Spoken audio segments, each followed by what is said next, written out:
اچھا، ایشیا کا کانٹیننٹ کون سے رنگ میں ہے؟ جس کو معلوم ہے ہاتھ اٹھائے.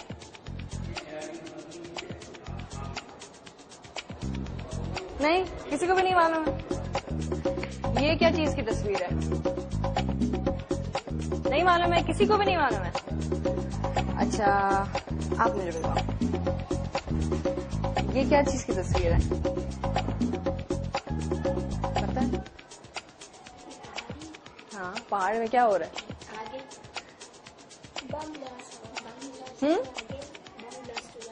But worse was yet to come. لکھو میں پاکستانی ہوں. کیسے نہیں آتا؟ اردو نہیں لکھ سکتے آپ نے کون سی کلاس میں تک پڑھائی کی ہے؟ 5ویں تک صحیح طریقے سے نہیں سکھایا. یہ آپ نے لکھا ہے میں پاکستان ہے. اچھا چوک دکھاؤ. اچھا یہ کیا ہے مجھے بتاؤ.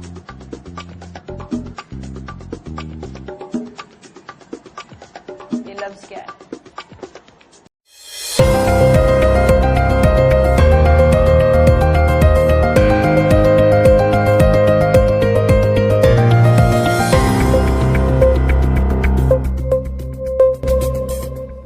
بسم اللہ الرحمن الرحیم.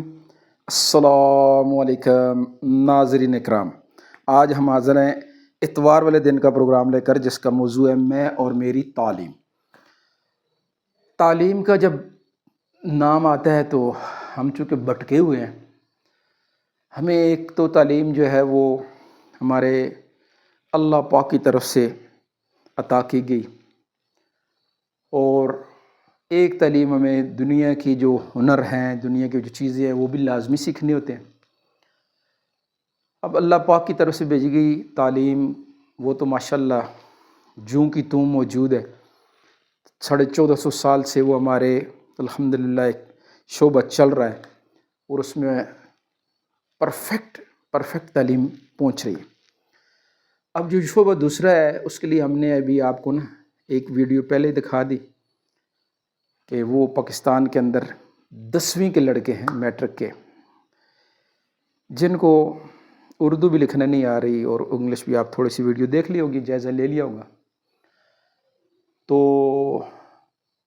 اس کے بعد ہم آپ کو دکھاتے ہیں جو دنیا کی یہ 75 سال کی رونا ہے. رونا تعلیم نہیں ہے.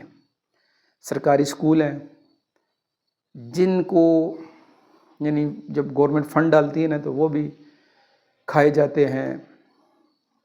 اسکول کئی بند پڑے ہوئے ہیں، اساتذہ گھروں میں بیٹھ کے کوئی تعلیم کر رہے ہیں. اور جو پرائیویٹ سیکٹر کے ہمارے اسکول کھلے ہوئے ہیں، وہ بھائی بھی بس جس کا کہتے ہیں نا کہ علم بڑی دولت ہے. یقین کرے انہوں نے بھی علم کے ذریعے علم کو بیچ کے بڑے بڑے محل کھڑے کر دیے، بڑے بڑے چین بن گئے اسکولوں کے. قوم کو کیا ملا ہے؟ نتھنگ، کچھ بھی نہیں. اب ہم دوسری ویڈیو آپ کو دکھاتے ہیں کہ جن قوموں نے اپنی قوموں کو کچھ دینا چاہے ان کی تعلیم کیا ہے. ذرا چائنا کی ہم آپ کو ویڈیو دکھا رہے ہیں، اس کو دیکھیں اور یقین کریں آپ دیکھ کے محسوس بھی کر رہے ہوں گے کہ بھئی ہم کہاں وہ کہاں، ہمارا نظام تعلیم کہاں. یہ گورنمنٹ کی ذمہ داری نہیں ہے، ہم سب کچھ تھوپتے ہیں. اس وقت تو کم از کم پرائیویٹ سیکٹر میں میکسیمم بچے پرائیویٹ سیکٹر میں پڑھ رہے ہیں. اس میں گورنمنٹ کا اب وہ ان لوگوں کا پیسہ کمانے کا ذریعہ جنہوں نے بنایا وہ یہ نہیں سوچتے کہ ہم بدلے میں اپنی قوم کو کیا دے رہے ہیں. وہ اپنے بس تعداد بڑھا رہے ہیں، ہماری تعداد بڑھ جائے، پیسے زیادہ آنا شروع ہوئے، بس ختم. اس سے زیادہ سوچ کسی نہ ایجوکیشنل کی ہے، نہ اسکول والے پرنسپل کی ہے، نہ کسی کی ہے کہ بھئی میں ان کو دینا کیا ہے، بچوں کو دیں، ہمیں کیا ملنا ہے. بس یہ حیوانیت ہے، یہ جانوروں والی زندگی ہے کہ مجھے بکس مل جائے باقی کو چھوڑو. تو ابھی ہم آپ کو دوسری ویڈیو دکھاتے ہیں، اس کو بھی دیکھیں. Do you know what Chinese kindergartens are like? While kids in other kindergartens eat, sleep, and play games, kids in this Chinese kindergarten do laundry and cook, learning self-reliance. They have outdoor stoves proportionate to their height, and they make their own meals every day, from washing and chopping vegetables to cooking. They eat their own cooked meals with such gusto you'd think they're licking the plates clean. After eating, they voluntarily clean up and even line up to wash dishes. The principal assigns tasks based on the kids' interests to foster their hands-on skills. They start working right after meals, making baskets or knitting scarves for themselves and even using sewing machines to make clothes. They embroider, weave mats, and even make their beds. They're taught independence from a young age. The older kids can cook a meal from scratch, and the younger ones are adept at kneading dough and making pancakes, making chefs jealous. They even squeeze their own milk and make juice from scratch. From washing and cutting fruit to the final product, they do it all themselves, with teachers offering guidance.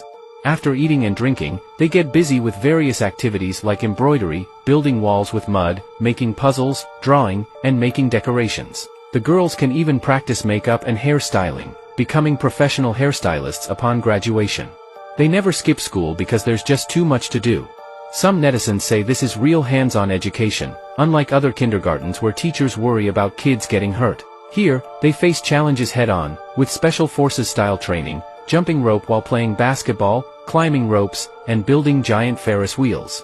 They learn to ride balance bikes and practice martial arts.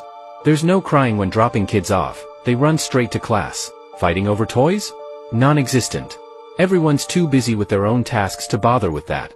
This is what childhood memories should be like. If it were your child, would you choose this kind of kindergarten?